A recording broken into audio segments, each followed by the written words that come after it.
What is a glitchless speedrun? I think a better question would be, what is a glitch? Glitching is the practice of players exploiting faults in a video game's programming to achieve tasks to give them an unfair advantage in the game over NPCs or other players, such as running through walls or defying the game's physics. That's a pretty clear and cut definition. Speedrunners have tried for years to set rules and precautions for what a glitchless speedrun should be, but there are always ethics surrounding certain techniques and tricks on whether or not glitching is involved. I'm going to offer a few unique examples of quote-unquote glitching to show exactly why defining a glitchless speedrun is an extremely tedious process. The first game on the chopping block is of course The Elder Scrolls IV Oblivion. Many players are well aware of the glitchy nature of Bethesda games. The ambitious scope of these games leads to nasty game-breaking glitches and exploits. It is actually possible to play the game naturally only for a crucial NPC to disappear from the world. It's rare, but it can happen for any reason. Although the game is prone to many glitches and bugs, I will discuss a very tame example of one of these. A simple mechanic introduced in Oblivion was the ability to hotkey certain items. So long as there was a tangible effect of equipping that item, it could be used, whether that be a weapon, piece of armor, potion, or spell. Oblivion speedrunners have a particular potion in mind that enables them to move faster. The more they drink of that potion, the faster they run. This potion is called skooma, and is a staple in the Elder Scrolls universe as a drug that offers adverse effects like draining intelligence, but gives a temporary buff to speed. There is a set cap of 5 potions that you can drink at once before the game asks that you wait for a cooldown. Although drinking 5 skoomas at once is a nice boost of speed, speedrunners do one better. By hotkeying skooma, you can drink 4 skooma before going into the menu and drinking 4 more skooma, bypassing the maximum count from 5 to 8. By the sounds of it, this is the pure definition of an exploit. After all, the game is a hard cap of 5 potions and it was bypassed by using the hotkey mechanic, as well as the menu. Unfortunately, it's not really that simple. The argument could be made that this method of drinking more potions may have been an intended game mechanic, as you aren't reaching the 5 potion cap, rather a cap of 4 and then another separate cap of 4.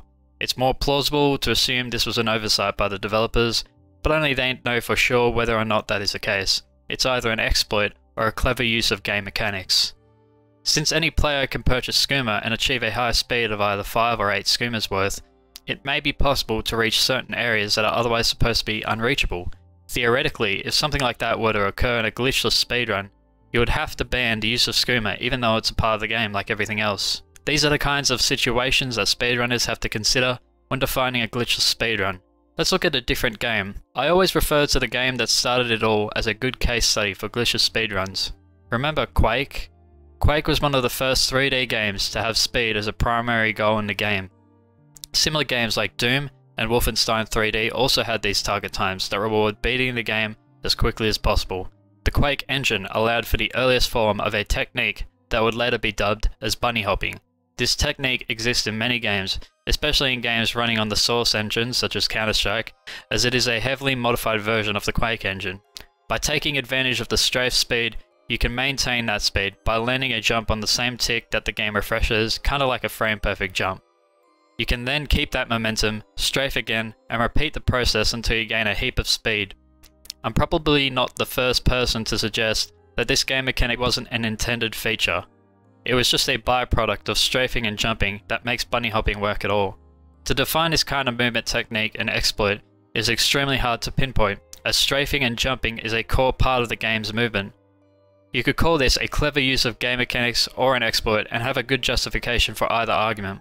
In one of the earliest speedrun forums, Speed Demos Archive, many games were submitted for speedruns. Most, if not all of the rule sets for these games usually did not allow for any exploits or glitches. Since SCA was originally for Quake speedruns during its inception, to keep the rules consistent, it would make sense that Quake was also performed glitchless. Therefore, popular consensus leads to the conclusion that bunny hopping isn't an exploit, rather a clever use of game mechanics.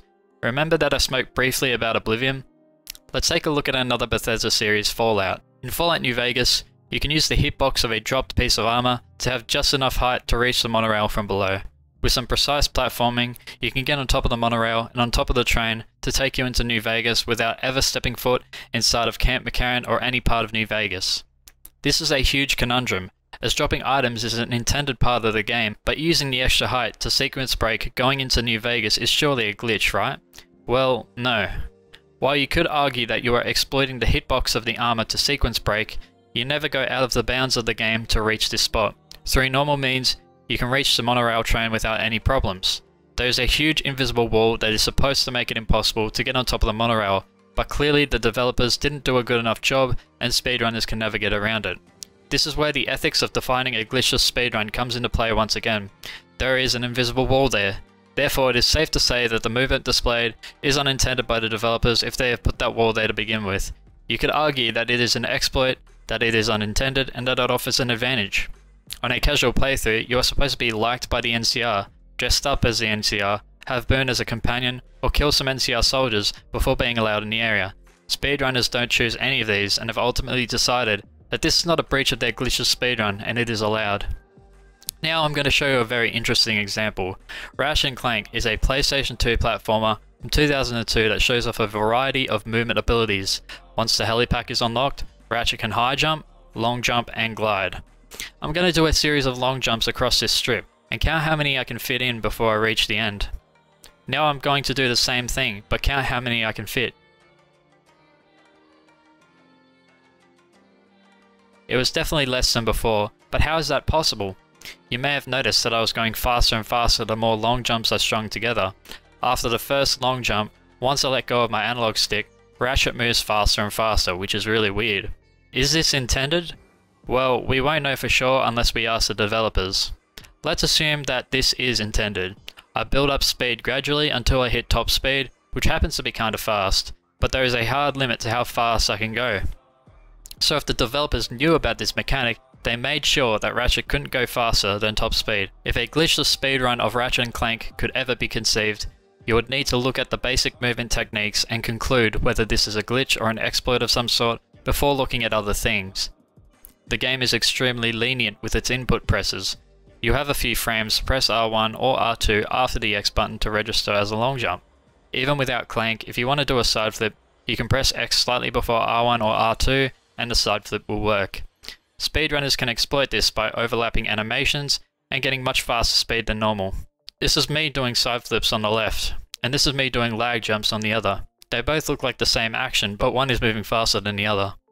Lag jumps are long jumps that are cancelled into a side flip.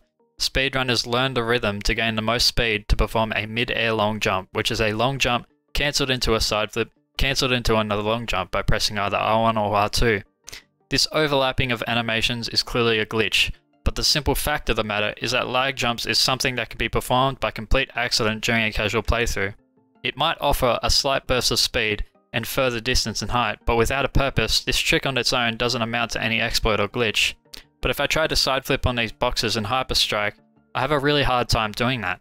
If I lag jump and hyperstrike after doing a long jump, I can make it by not holding forward on my analog stick. This is a clever use of intended game mechanics. Or is it? Nobody can say for sure. What's funny is you can unlock a second pack ability called the thruster pack. When performing lag jumps in a row, you cannot gain speed gradually, whereas with helipack lag jumps you can.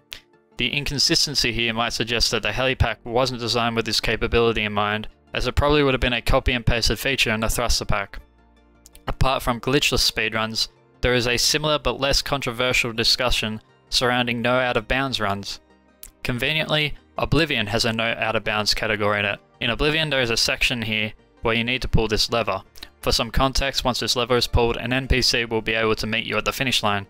The fastest out of bounds route looks like this, and the fastest no out of bounds route looks like this. There is no dispute that the out of bounds route cannot possibly be used for no out of bounds, but there is another variation of this trick that does essentially the same thing. Check out this video instead. So far, there's no out of bounds trickery, but then we just pass through what was supposed to be a wall. Turns out the top half of these walls have no collision because you cannot easily reach these areas without fast speed. And would you look at that? That's why speedrunners use skooma. Guess we'll have to ban it in glitchless speedruns now. Here's the problem. Technically, the top half of this wall doesn't exist. It's just an illusion. Being able to pass through it means that if the wall is basically flat, you can enter the next room without ever having to go out of bounds.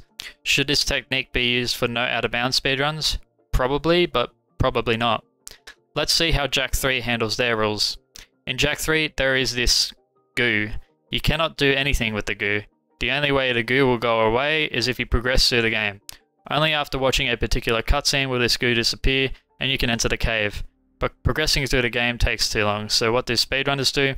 They clip right through the goo and trick the game into thinking they got here legitimately. At no point do we go outside of the playable area, but being able to pass through what is essentially supposed to be a solid wall does raise some eyebrows. If this wasn't goo and it was just a generic wall, would passing through that piece of scenery count as no out of bounds? After all, you just entered an area that is supposed to be unreachable through proper means.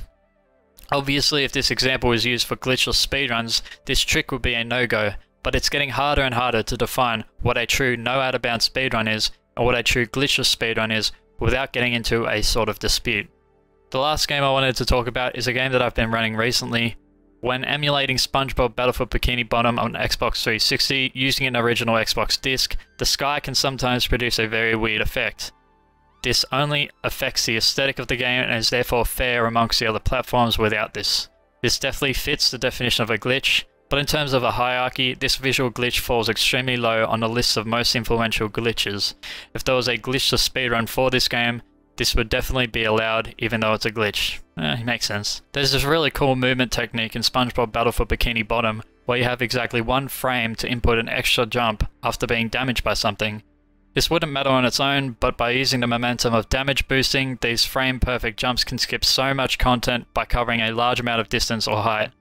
Are these frame perfect jumps a form of glitch? If it's unintended by the developers, it's naturally a part of the game now, and anyone can do it under any circumstance, even by accident. Glitches are embedded into almost every game, with recent titles such as Cyberpunk and Fallout 76 coming out in the state that they are. Experiencing glitches is unavoidable. Glitchless speedruns are extremely impressive in their own right, but are unfortunately marred in some controversy. Deciding what is and isn't a glitch, what is and isn't intended, and what is and isn't an advantage over normal play is a difficult task. Speedrunners are desperately reinventing the wheel and pushing the current rules to its brink until it becomes too impossible to speedrun glitchless. Will glitchless speedruns ever die? Probably not, but it's impossible to have a glitchless speedrun for every game without sticking to an incredibly strict rule set. So, what is a glitchless speedrun? Turns out that's a pretty hard term to define.